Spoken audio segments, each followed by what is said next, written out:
చెప్పండి వదిన. ఎక్కడికి వెళ్తున్నారు? సైలెంట్ గా ఉన్నారంటేనే అర్థమవుతుంది కదా వదిన. సాక్ష్యాల్ని తారుమారు చేయటానికి వెళ్తున్నారు. నేను నిజంగా తప్పు చేస్తే తప్పించుకుని తిరగనిచ్చుక నేనుగా వెళ్ళి లొంగిపోయేవాణ్ణి. మాటలదేముందిలే అబ్బి, ఇట్లాంటివి నేను కూడా ఒక 10 చెప్తాను. చేతుల సమయానికి వచ్చేసరికి అందరూ తప్పించుకునేవాళ్లే. మేము హాస్పిటల్ చుట్టూ తిరుగుతుంటే కేదార్ని తప్పించడానికి సాక్ష్యాల్ని తారుమారు చేయరని నమ్మకం ఏంటమ్మా? అంతటితో ఆగుతారని నమ్మకం ఏంటన్నా? బాబాయ్ ప్రాణాలతో ఉంటే కళ్ళు తెరిచాక తనని పొడిచింది కేదారే అని ఎక్కడ చెప్పేస్తాడో అనే భయంతో బాబాయ్ని ఏమైనా చేయొచ్చు కదా.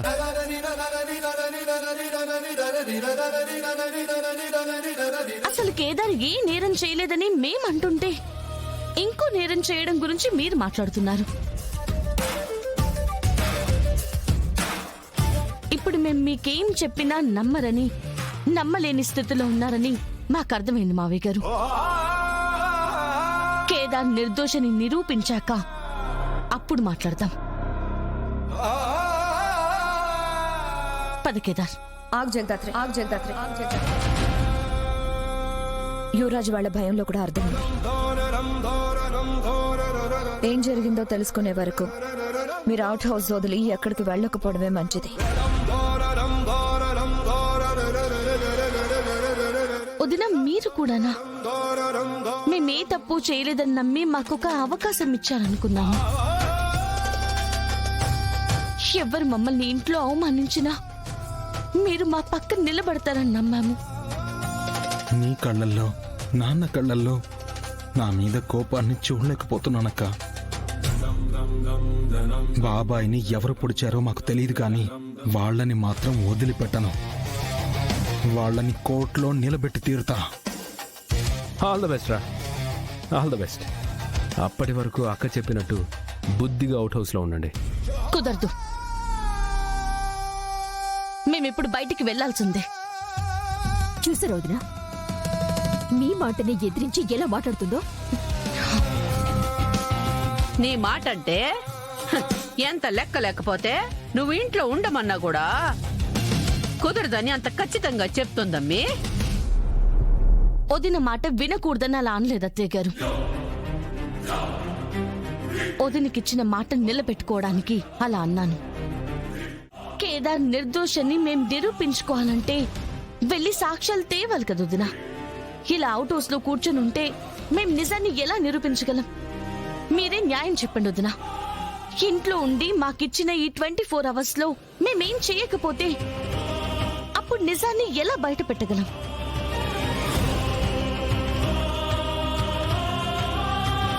అర్థమైంది. మీరు హాస్పిటల్ చుట్టుపక్కలకి రాకూడదు. మీ వల్ల బాబాయ్కి ఏ చిన్న హాని జరిగినా మిమ్మల్ని క్షమించను జగదాత్రి. సరే వదినా. పద కేదార్.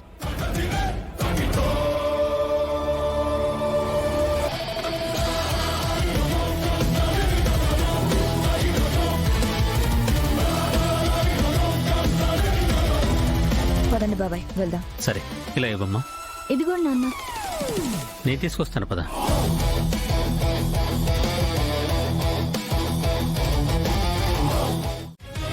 హాయ్ కమలాకర్, చాలా రోజుల తర్వాత కలుస్తున్నాం.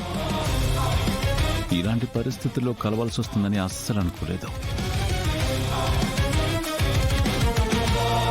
నాకు కిడ్నాప్స్, చిన్న చిన్న స్మగ్లింగ్స్ చేయడంలో హెల్ప్ చేసావు.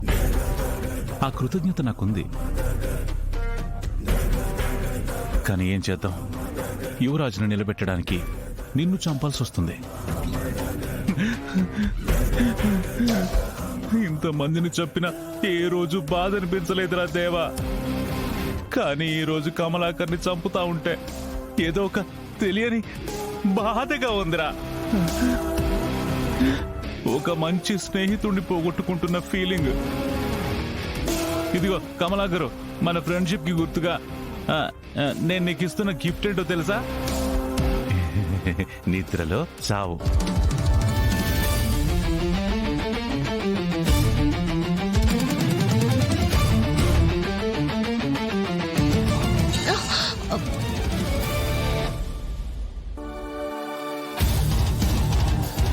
కాచి కాచి కాచి కాచిలి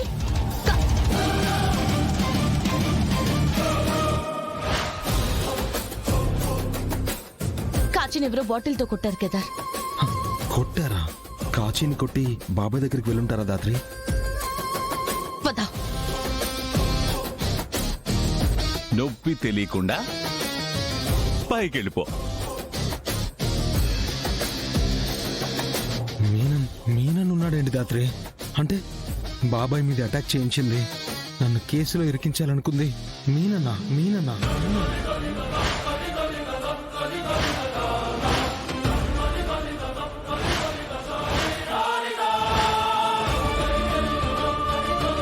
అసలు మీనన్ ఎందుకు ఇదంతా చేస్తున్నాడు దాత్రి?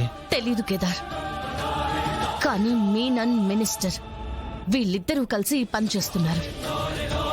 ఇదిగో కమలాకరు, నీ చావు మాత్రం వృధా అవదని గుర్తుపెట్టుకో. మనం ఏదో ఒకటి చేసి మీనన్ నాపకపోతే ఇంకో నిమిషంలో మావయ్య గారి ప్రాణం మాత్రం తీస్తాడని తెలుసు. రమ్య వాళ్ళు రావడానికి ఇంకా 30 మినిట్స్ పైన టైం పడుతుంది. మనకి 30 సెకండ్స్ కూడా టైం లేదు కేదార్. ఏదో ఒకటి చేయాలి, మీనన్ని మాత్రం ఆపాలి. దాత్రి, మీనన్ని జేడి కేడి ఆపగలరు, జగదాత్రి కేదార్ కాదు. మనం ఇప్పుడు ఏం చేసినా అక్కకి మీనన్కి డౌట్ వచ్చేస్తుంది.